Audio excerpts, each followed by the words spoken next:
It says we're live. We're live. Hello, everyone. It's Tuesday, 4 o'clock Pacific, 7 o'clock Eastern, midnight in Ireland, 1 a.m. in Italy, 8:30 a.m., no, 9:30 a.m. in Eastern Australia. And I don't know what time it is in Western Australia, in Perth. Someone will tell us.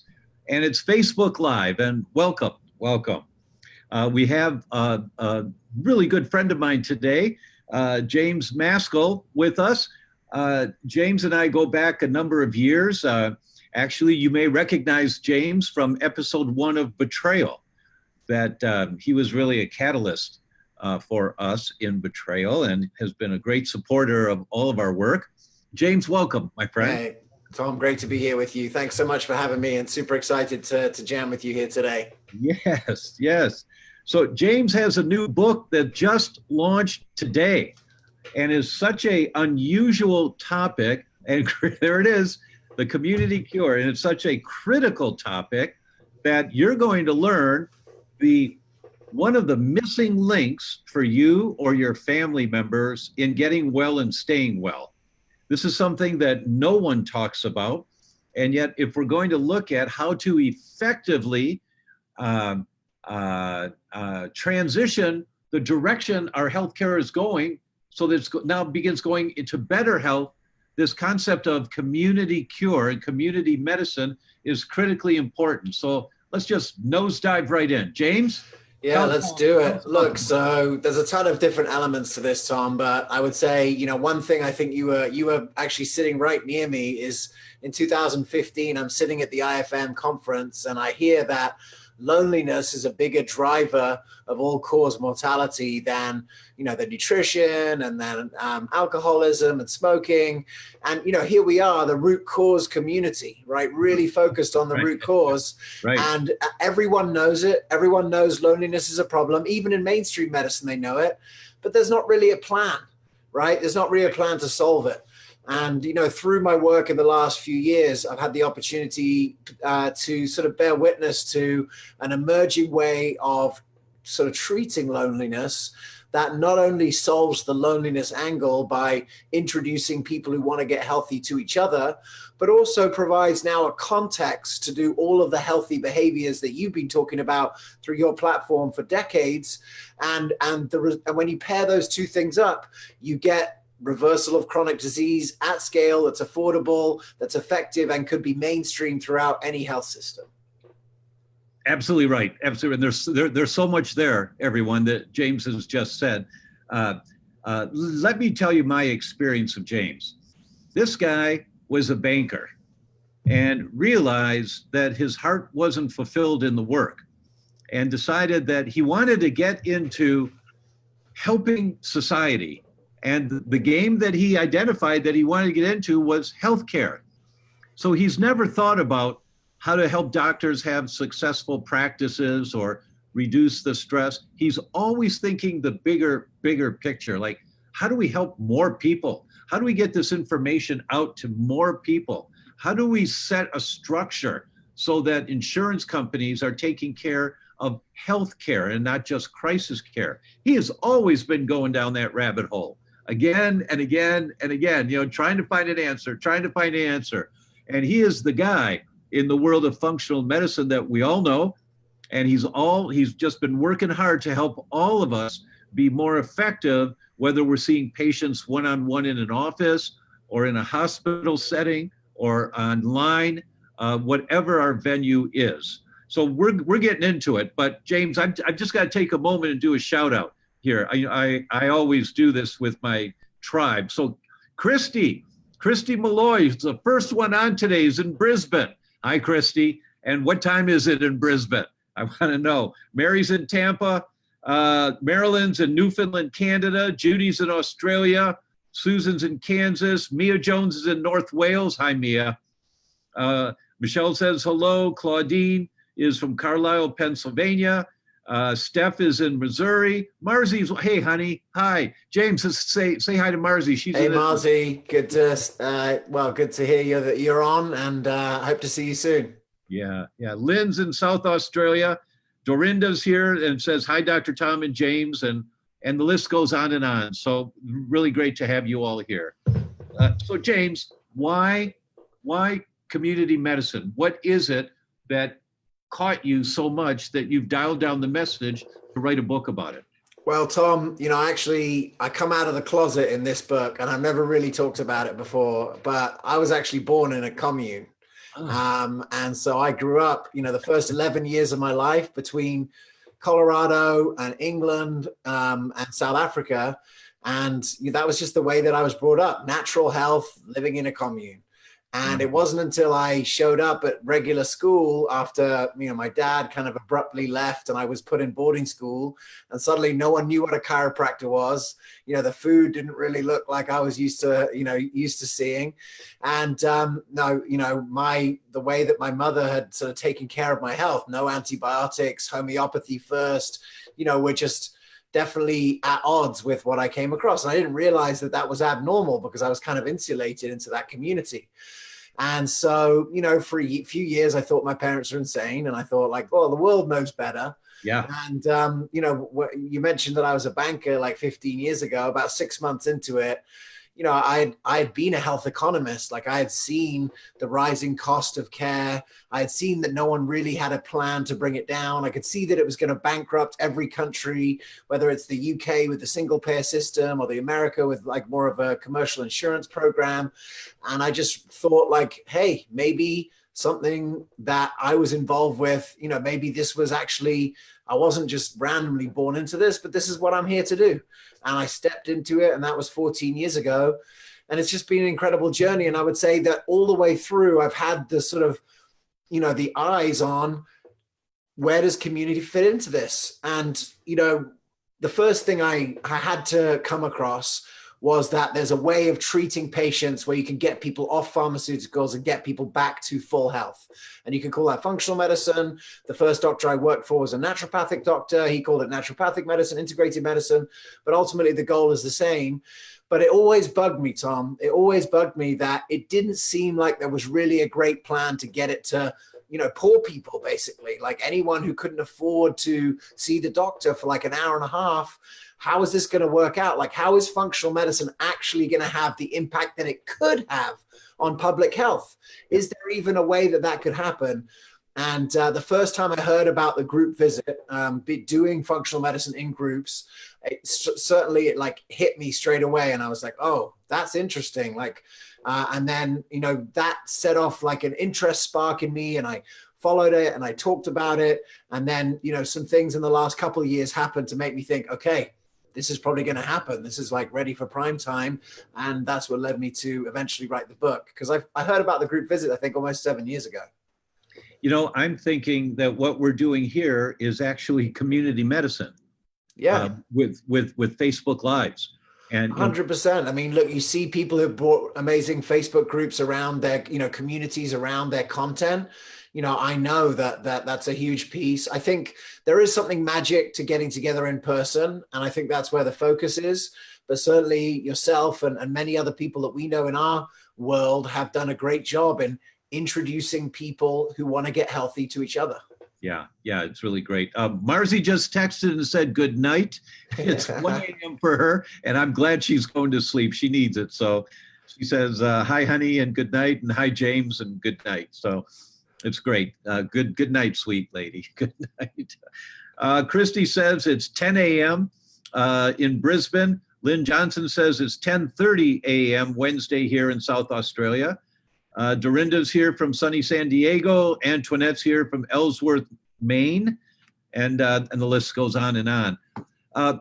So, James, can you give me a case study? Someone who went through healthcare but then stepped into a community medicine approach and had an impact? Well, look, there's a lot of examples that I want to give you, but I think maybe the one that's close to our heart and one that, when I saw it, I was like, man, this is the moment, is the Cleveland Clinic example.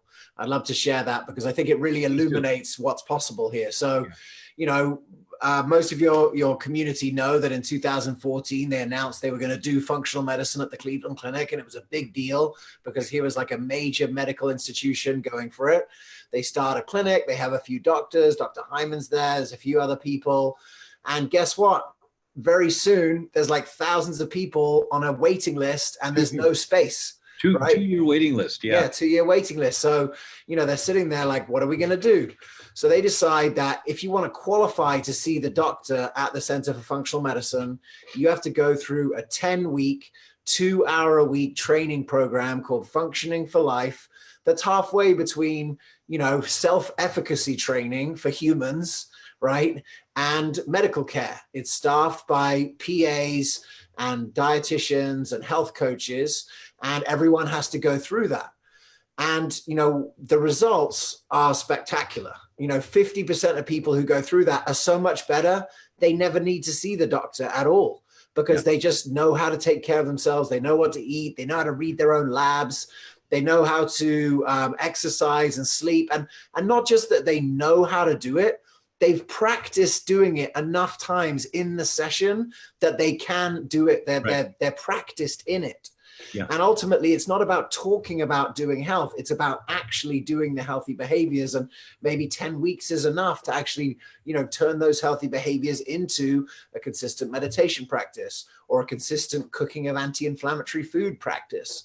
And so for me, that's the sort of high level example of now this is the way that they're going to do it. And not just that, now, functional medicine in groups has this like Cleveland Clinic stamp of approval. And now every other, medical system in the world can look at it and go, well, if it works for them, it's good for us. And now you could actually see the revolution take place. Right. The thing that I saw last October, I was like, hang on a minute, this is really nice. And the thing that's really great about it, Tom, is also, it's not just about the patients, like they develop new friendships. Some are best friends by week 2, others take a little while to warm up week 5, and then others week 10.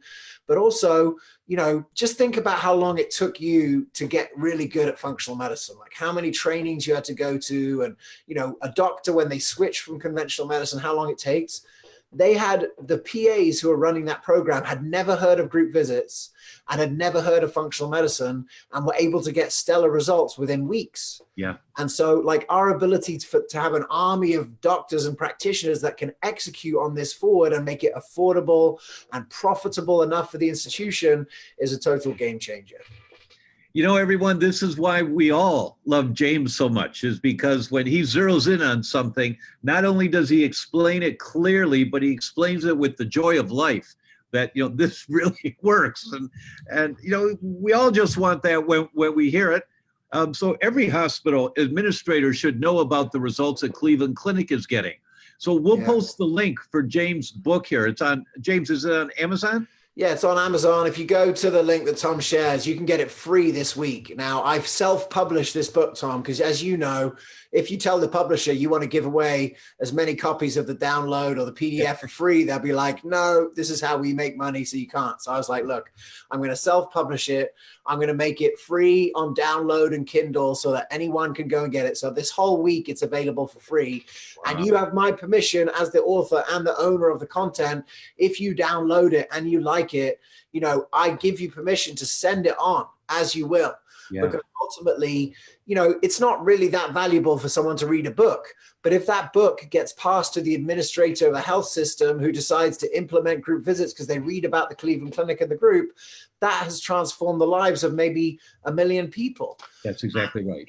Ultimately, that's what we're looking for here.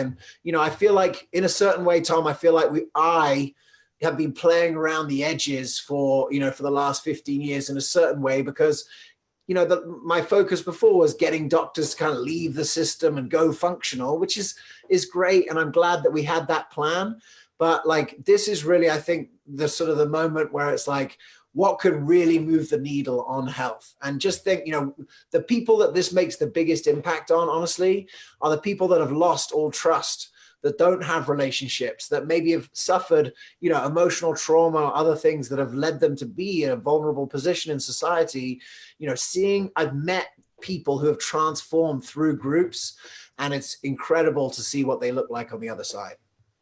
If you hear what James is saying, you don't have to be an outgoing, vibrant person to join a group. You don't have to talk. You can just sit there and soak it up. And maybe it'll be on the 5th visit, or it'll be on the 10th visit when everybody's saying goodbye, but you will make a contribution to them as they make the contribution back to you. This is a fabulous concept. Let me do a shout out to Gracie in Argentina, Dr. Grace Hurtado, also Argentina. Karen Crandall's here. Brendan's in Toronto. Doug's here from Cleveland. Let's see, and there's the posting of the book, The Community Cure, with the URL to get it for free this week, everyone. It's free, so go get it. Claudine says, you rock, Mr. Maskell. Thank you for everything you are doing, with 6 exclamation points. 6. Hey, Tom, can I share a comment that I see coming in here that I think is a nice tie-in? So Dorinda is on here, and I know she's a big Dr. Tom fan. So she says, I've been running groups for 9 months now, truly life-changing. Each of the groups have continued after their 8-week program, become friends who love and support one another. It's beautiful and less expensive for the clients, win-win. I want to give a special out to Dorinda because she is also coordinating the functional medicine practitioner community in San Diego. And ultimately, we kind of gave our community notice that this is where we were going, because for the last 5 years, we've been organizing communities of practitioners, getting people together.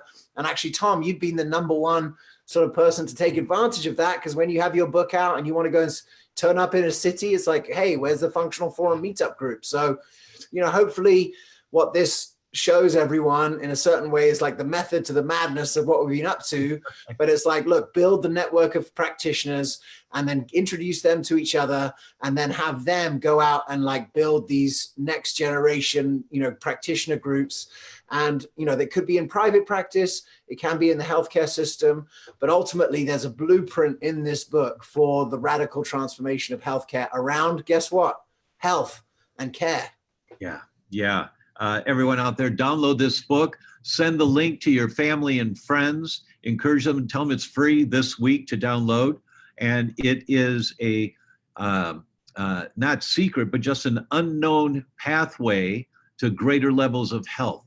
That when you're accountable to somebody else, not because you've made a commitment, or you promise to do something, but rather that you're in the groove with them, you do more to take care of yourself. It's almost like, you're accountable to somebody. It's as if, not that you are going to be called out on the carpet, but rather you want to. It'd be interesting to hear what some of the Dorinda, what Dorinda might say about what she's noticed of people who are quiet in the background. Because I've just got this sense there are a number of people here today that are kind of quiet in the background people. And what's it been like for them? Dorinda, write a comment here. And James, let me ask you, when you've met people in groups like this, don't speak very much. Do they come up to you afterwards and say thanks? And well, look, it's really amazing, actually, Tom. So, one of the things that has really hit doctors is when they now facilitate a group and the people share things in the group that they've never shared with the doctor. Yeah. Right. There's an ability for them. And one story from the book I really want to share with you, Tom, because I think it really gives this example. So, we all know Dr. Terry Wall's incredible story. Yes. I know you and her are very good friends. The thing that she shared with me maybe 3 years ago that really stuck with me is that, she had the same thing as the Cleveland Clinic, right? Now she's got this huge waiting list of people that want to do her protocol because she reversed her MS and she's out of the wheelchair and everyone's seen her TED Talk. So she starts running these groups. And guess what? She finds that other people who join these groups find people who have been in the group and have made some progress more inspiring and more empowering than even Terry Walls, right? Who has reversed her MS and they're doing her protocol. And when she witnessed that, she just realized that there was something so special. And, my friend Kelly Brogan, she's weaning people off psychotropic medication, maybe the hardest thing to do in medicine, right? And what she realized is that someone who's trying to wean themselves off psychotropic medication has never met anyone else who's trying to wean themselves off psychotropic medication. Even with autoimmune disease, which is really close to your heart, we talk in the book about these meetup groups that started around AIP cooking, because, cooking and eating in the autoimmune paleo way, in the autoimmune protocol, can be profoundly isolating. Right? Because you eat differently than everyone else. You can't have a sandwich, you can't have a beer. And so what are you going to do? Because you've been eating pizza and beer every Friday with your friends for the last 20 years. And, you can't have another autoimmune flare. So you've got to change it, and you become a little isolated. So building new communities around people who are the same. So, I think there's huge power in the accountability. And there's huge power in really connecting with people who definitely have the same issue as you. And especially when you can see some people who are a little bit further along the journey, they can draw the people along with them. And we go from a system where behavior change is hard to one where transformation is the norm. In the world of celiac disease, children diagnosed with celiac disease have over a 30% increased risk of suicide. And that suicide is primarily because of social phobia. They call it social phobia. These kids don't want to go out. They don't want to sit with anybody in the cafeteria at school because they're laughed at. They're told they're weird. And when they get into groups, such as the gluten intolerance group or the Celiac Foundation, when kids come to these groups, they not only find a purpose, but they find others like them, and they're more comfortable. Then they start to share making meals together, and it changes their whole outlook. It's critically important to help support people to get away from the isolation that occurs when you're dealing with a health condition. Critically important. Yeah. Yeah. And Tom, we have a real, impetus here to do something and do something quickly, because I recently I did an event on called the Community Cure for the National Health Service. It was the 73rd forum. First time in 6 years that I took the microphone for the whole hour. I was just like, I'm doing this. And, one of the things I wanted to show was how it could be implemented in a healthcare system like the UK, which is single payer, right? Which is government paid. And there's even more need to do that there. But one of the stats that I shared was that, Generation Z and millennials are the loneliest generation ever and the sickest generation ever. And those two things are intimately connected. And social media has created a profoundly isolating experience. And you and I probably experienced that, but we didn't really grow up with it. If you grew up with it, it's just you think that the way of the world. And suddenly, and I saw that as part of the statistic, I said that 25% of millennials in the UK or Gen Z don't have one friend. Right. Wow. We've taken away the structures whereby people could create these friendships. And so, there's even more reason to really facilitate these kind of groups. And one of the coolest things is just seeing that the range of ways in which groups are created, how they're created, what they're created for is so wide. And, I can even see, that kind of vulnerable population could be reconnected, through some of the practitioners listening to this. That's really beautiful, man. That's really wonderful to see. And you've got a graph in your book that dropped my jaw. Your Exhibit 1, Blue Cross Blue Shield, the health index. Yeah. And do you want to talk about that for a minute? Absolutely. Yeah. So, a report came out last year from Blue Cross Blue Shield, essentially showing that, that people were getting sicker earlier than ever before. And actually health starts to drop off after age 27. There's a remarkable drop off. Actually what happens is between 24 and 25, health is low. And then you get a little bit of a kick up back up to 27, and then it's off again and a downward spiral. Yeah. Nosedive. Yeah, exactly. Just down. And so, they're actually revising the numbers that you say, what is the life expectancy? Those are being revised down. Here in America, we have the opiate crisis, right? And people are dying from that. But even in the UK, it's being revised downwards because they're like, people aren't going to live as long as we thought they were. And so, there's a huge moment where we have to realize that the underlying fundamentals of what we're doing is totally off. Yeah. And, the only way to get them back on, we don't have enough resources to be able to bring everyone on one by one. And even if we could, it wouldn't be as efficient as doing it in groups. And ultimately, what this book is really for is like, I've been doing this for 14 years one way or another. And the last chapter in the book, the conclusion, is kind of like my unified thesis for how we can bring together allopathic medicine as it is right now, functional medicine as it is right now, but this new new baseline of sort of a new layer of primary care, basically, which is these, empowerment groups, but with built-in nutrition and built-in, modalities that stimulate healing.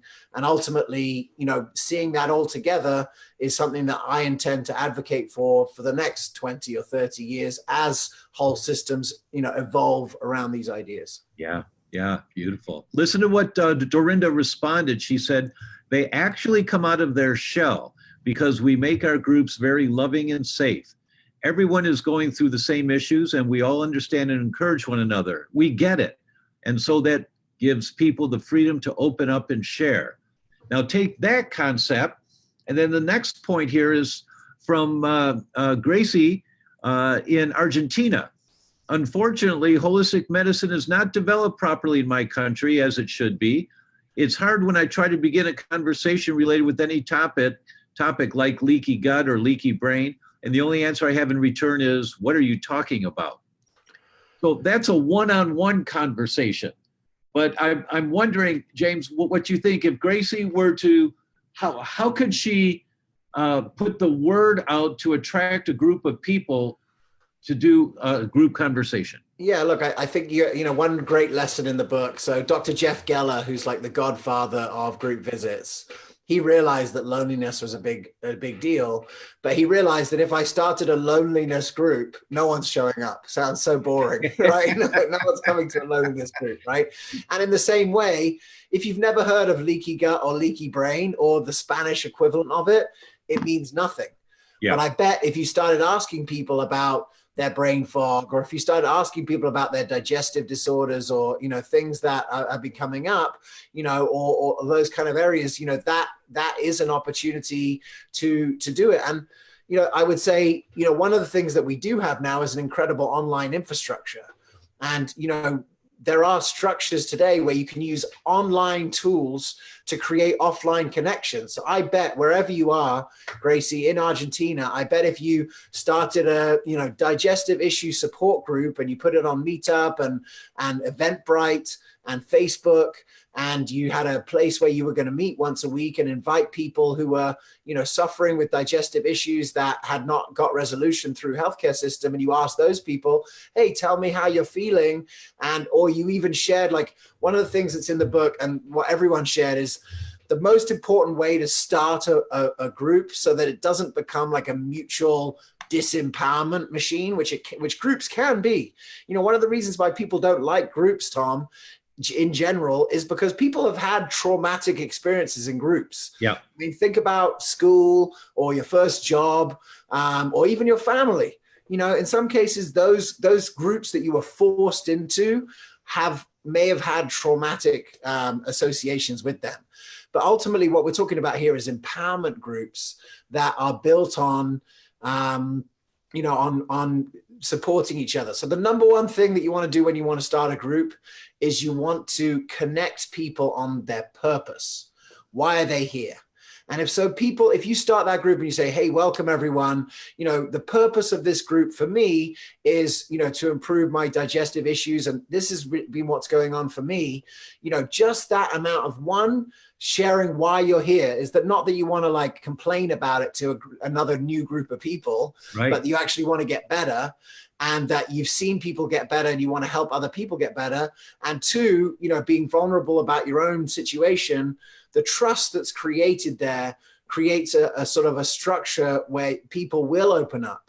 And that opening up is really typically the first step towards really getting help. That's a great recommendation. So Gracie, if you market this on your local chat rooms, and if it's on digestion or if it's on headaches or fatigue or whatever it is, and we start off by having everybody talk about why are they here? What would they like to get out of this? and then keep people kind of herded into the focus on why we're here as you talk about different topics related to that. That's a marvelous concept, just a marvelous concept. Yeah, the good thing is, Tom, is that, you'll see in this book is that, as I said, there's so much wisdom because people have been doing it, right? It's almost, I bet it's kind of like the first functional medicine meetings that you were going to 30 years ago, where people were doing it in their office and coming back and sharing what worked. And there's this kind of excitement because, I'm not the only one that's seeing this. Right. I'm not the only crazy one doing something different here. Yeah. And that the results that you're seeing in your patients mirror the results that other doctors are seeing in their patients. And ultimately, the purpose of this book is really just to do that for group visits. Yeah. Because when I put it out to my community a year ago or more to say, I want to learn everything there is about group visits. If you've ever done one, if you've done anything, I want to interview you. And through that process, I was connected to so many interesting people in institutions, in private practice, new in practice, years in practice. It was totally, totally interesting. Marvelous, really marvelous. Gracie responds and says, thanks, you're absolutely right. Loneliness becomes sometimes hard to cope with. I create a group in Spanish where I talk about this topic. Thanks a lot, dear ones. And you're welcome, Gracie. Thank you for the feedback. And for everyone, please share this. Let your world know, people that are fighting with different issues that they can't get help with. Make sure you send them this link and say, hey, this book is available this week for free. The author self-published it. It's also on Amazon if you want to buy it, but you can get it for free this week. Let's help launch James and this book out there in the world. Let's really get it out there for him. All right, let's see what's next here in the questions. Let's see.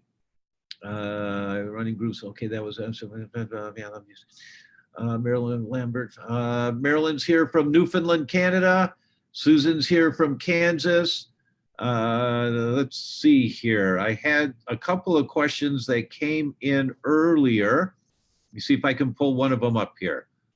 How do you feel about coconut oil lately? Well, I feel good about coconut oil. You just don't want to do too much coconut oil. The idea is excessive amounts can escort some of the undesirable bacteria right through your gut or through your mouth into your bloodstream. So there's a thing called swishing, oil pulling, where you do this. Now, Joe Mercola says he does it for 30 minutes.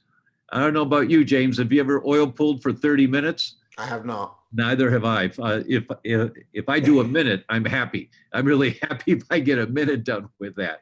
But just don't do excessive amounts of coconut oil. I think it's fine, but just not excessive amounts. All right. Let's move on here. James, in your book, do you talk about some of the obstacles to running successful groups? Yeah, absolutely. So, there's two sort of things I would say. The first is like doubts that people have. I think, the biggest thing that comes up every time is really privacy, right? So, especially in America and in the UK, we have sort of like private Anglo-Saxon kind of culture. Right. And so there's sort of like and also in the Hippocratic Oath, right? It starts, there's a part of it there too. So, privacy is something that is the number one thing that people mention when I say, hey, have you thought about doing groups? Now you can see like alcoholism has been treated in groups since the 1930s. And, because what do alcoholics need? They need support, accountability, empowerment, and they don't need drugs and doctors, right? So now we have these groups. And so, with the privacy thing, if you look up privacy in the thesaurus, isolation is actually sort of a synonym. And so, in a certain way, by making medicine private and one-on-one, we've sort of contributed to this issue, especially as community itself has kind of withered away. And this is one of the things I talk about in my book, Tom, is that, part of the reason why this has even come about is because this, community has dwindled, right? In the UK, the church has pretty much disappeared in the 20, 30 years from where it was a mainstream part of village life. In the US, 60 years ago, everyone flees to the suburbs. The white people flee to the suburbs and everyone lives in their own modular house, and you don't have that tight-knit community. Everyone's in their cars. And now you can get everything you need off Amazon. You don't even have to know your neighbor. And so we're sort of like helplessly independent, to each other, but we're also like completely dependent on, people in another country shipping us our stuff. And so, in that context, there's been this sort of desecration of community. And so, ultimately what's needed is to re-engage that. Now, my thesis is that the best place to re-engage community is in the medical system. One, because sick people and lonely people show up there at a certain point because it's going to get them sick. And two, because there's like budget already allocated to take care of people, whether that be, health insurance or Medicare, Medicaid, these kind of things. There's already money there to do it. But ultimately, Tom, if you read the book, this isn't really about healthcare, really. I mean, it is in a certain way, but ultimately what we're talking about is the reestablishment of community. And the most exciting models that we see are actually outside of medicine altogether. Just to give you an idea, comparison. So you've got Dean Ornish's program, right? Which is groups of men reversing their heart disease. It costs $10,000 to do. Doctors can get paid to do it. And Dr. Ornish did incredible work for 30 years to get it covered by Medicare and whatever, like visionary work. But it hasn't really spread that much because it's hard to pull off. It's 6 practitioners and you've got to bill insurance. You've got to be a cardiology practice. You've got to be humble enough to realize maybe doing stents isn't the best thing for heart. So all of those things have meant that it hasn't really become the standard of care in heart disease, even though it has all of the right things going for it and it saves money and it's better. Compare that to, our friend Joel Kahn, who's in Detroit, who starts like a free meetup called the Plant-Based Nutrition Support Group for men with heart disease that's free. They get together once a week. That thing goes to 7,000 people in a year because there's no barriers to entry to engage. You could have a little bit of heart disease or you could have a lot of heart disease and you could still all be friends. And ultimately, that kind of the difference between those two things, I think, is the potential for what we can see. And I think that the less that it costs and the lower the barriers are to engage, the more likely it is to have a real transformative effect on society. You're absolutely right. You're absolutely right. We've got Saddleback Church example also with our friend Mark Hyman and Daniel Amen and Dr. Oz, where they just started doing group sessions at a church, and Mark talks about it and says that they're really surprised the first session they expected maybe a couple hundred people, and there were thousands that showed up. And they did these group sessions, and in, 15,000 people lost 250,000 pounds in weight.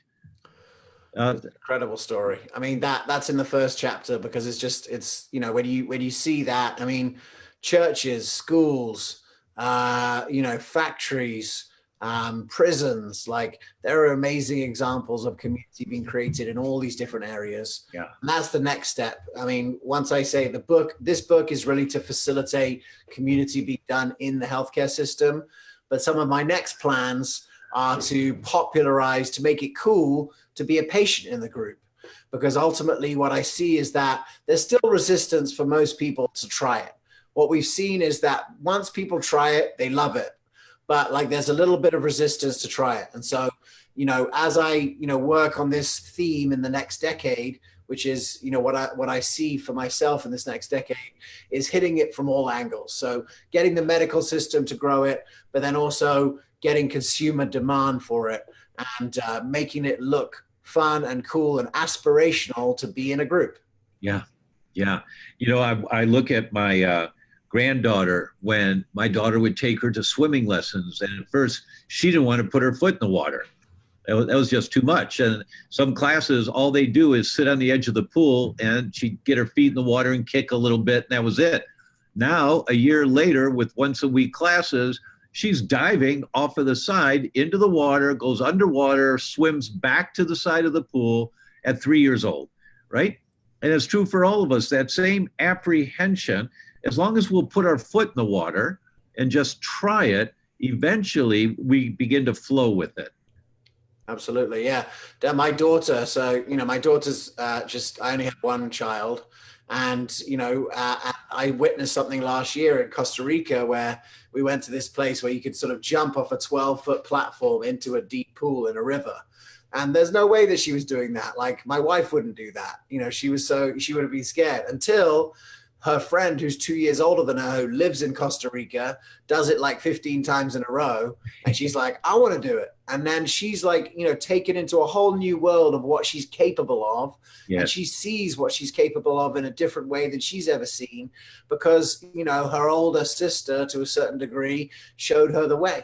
And ultimately, like, that is the power of peer-to-peer, transformation. And that was something that when I saw it, I was like, okay, all people need is an example of someone else to be able to see, and then, they can move forward with it. So, I think, we all need like a health mentor, and you provide that mentorship for a lot of people, Tom, but ultimately, people need to see other people who look and talk and act like them having the same kind of situation. And I could see, for Gracie, who's there in Argentina, I mean, just doing it once and doing it successfully, a digestive issue group in that area, one success leads to another, and suddenly, you've got groups all across, the Spanish-speaking countries, because this is needed everywhere. Yeah, it is. It is. One of my staff, Eddie, is making a comment here, and he's saying, in Chapter 7, our collective future gives you a roadmap for the future on how group-delivered care will evolve using technology and spreading beyond health systems to new niches and delivery systems. So, James, that's just what you're talking about. You're talking about this kind of infiltration concept as we start doing more of this. Yeah, absolutely. Yeah. Well, look, it's the goal is that this just takes off in all areas. And yeah, in Chapter 7, we do talk about, some really interesting areas with technology, Tom. You'll love this. So there's a doctor in Houston that I interviewed.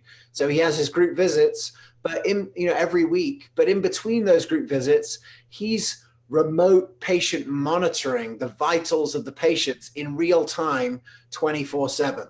Marvelous. So, he's able to see, blood sugar, blood pressure, oxygen saturation in between time. So, think about the potential of that where it comes to like wearables and other information that you could have really, really critical information in that way. We're also seeing examples of group structures in every sort of silo or every clinical condition. There's group structures, even things like, Jim Gordon doing trauma work with people and having incredible results with reversing PTSD and Kosovo and Gaza and Puerto Rico after the hurricane. It's incredible. So, I think there's so much potential there. And also, ultimately we're seeing examples of these kind of ideas now going into places that don't look like medical systems. So, we did an event 2 years ago on an island called Guernsey, 60,000 people in the middle of the in the British Channel. It's its own country. It's in its own island, and they're taking measures into their own hands. And I want to finish with one story, Tom. And I talked about this in the forum. And I just want to give everyone an idea of what this could look like in your town. There is a place called Frome in the UK. It's a town. It's near where I grew up, actually. 100,000 people across 4 little towns. Frome is the main town. The area is called Mendip, 115,000. So a doctor there works out that a lot of people are lonely. And she starts to think, what could we do? So she hires someone. And for the first year, all this person does is to catalog every group that exists. Bereavement group, church group, woodworking group, walking group, gym group, and just gets all of those groups listed onto a spreadsheet. They take it down from 2,000 groups down to 400, which they know are going to be there every week, are well funded, well organized, and well set up, and they put that on a website. They then hire one health coach in each of the medical clinics in that area. And if someone is lonely, they get recommended to this coach, and the coach will go through and find 2 or 3 groups that they could join to start to re-engage with community at a local level. So that's already awesome. But then check this out. They recruit 1,000 community health leaders. So these are just regular people who don't get paid, bus drivers, hairdressers, people who work in cafes, and they wear a green lanyard and they wear a little green button, and they're a community connector. And they're not there to like give anyone any advice because they're a bus driver, but what they are there to do is to connect people to that website. And in the pilot, since this has happened in 6 years, emergency room visits are down 20%. They save £3 million. And ultimately, it shows that when you really engage community, you keep people out of the healthcare system and you keep people well. And I showed that example in the functional forum because I was like, look, this is what it could look like. And ultimately, for everyone who's listening, you don't have to wait to get involved in this. You don't have to wait until your local doctor starts a group visit. You can take this information here today and you can make an impact, in your community to whatever degree that you want. And the book is the sort of operating system to do that. And my greatest wish, Tom, like I said, is that the information travels and that people take this information and do something with it. That's really marvelous, James. So everyone download the book, send it to your friends, family, neighbors. Look at what you would like to do in terms of forming community, more community in your world. Are there a few people that you can think you would like to invite into a group? What might that group be? James's book will give you a guideline as to how to think about this and how to move forward on it. It's just marvelous, really marvelous. All right, James, thank you so very much, my friend. It's always great to see you, and kudos to you on this new book. It's a paradigm shifting concept for people. Once they read it and they understand this, they'll start thinking differently. And hopefully we'll have that even a stronger impact on the direction of the health for our children, the Generation Xers and the next generation of children about to be born. That's really what I would hope to see. Thanks so much, Tom. And again, thanks for your leadership. I didn't cry this time. I held myself back, but next time we'll see what we can do. Love you, man. Thank you, everyone. Thank you so very much. And we'll see you next week. Bye-bye.